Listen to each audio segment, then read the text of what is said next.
But now, Mr. Speaker, and to my friends and colleagues that are here in the chamber, the few remaining, it's now our turn to fight.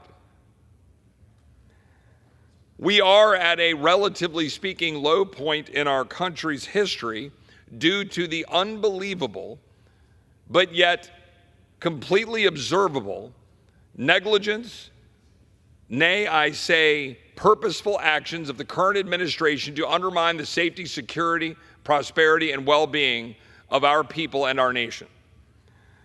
We have millions of people who have been dumped into our country illegally, including criminals. We have $36 trillion in debt, another $2 trillion a year.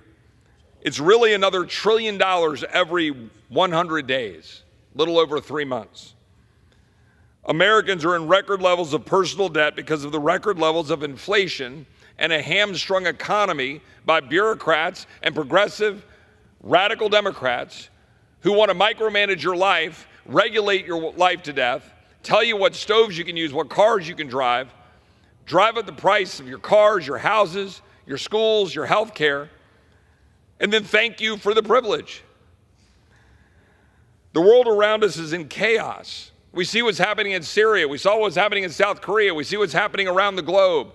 Ukraine, Russia, the empowerment of Iran, although thankfully the resolve of Israel standing strong while our country has walked away from that fight.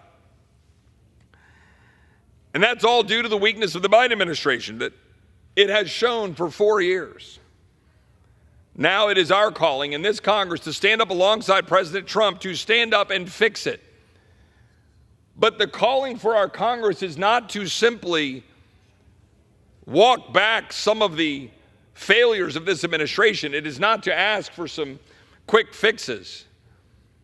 It is to fundamentally change the trajectory of our country. It is to take bold action. It is to pass serious legislation. It is to fundamentally change our reliance on debt and profligate spending that is indebting our children and driving up inflation because we're spending money we don't have. We have an obligation to fight for the American people. That is our calling. And as we wrap up this year, and we have several really important fights and debates to continue to finish, whether it's the National Defense Authorization Act, which unbelievably our Democratic colleagues are resisting and saying they're not going to support. Why? Because Republicans have taken the position that we shouldn't have taxpayer funding at the Pentagon for transgender surgeries for children. Our Democrat colleagues are so committed to the mutilation of children that they would choose not to authorize the defense of the United States. That is the world in which we are currently operating, yet it is Republicans who are standing here in defense of our children while trying to make sure our defense is strong. But the NDAA is not where it should be, let me be clear.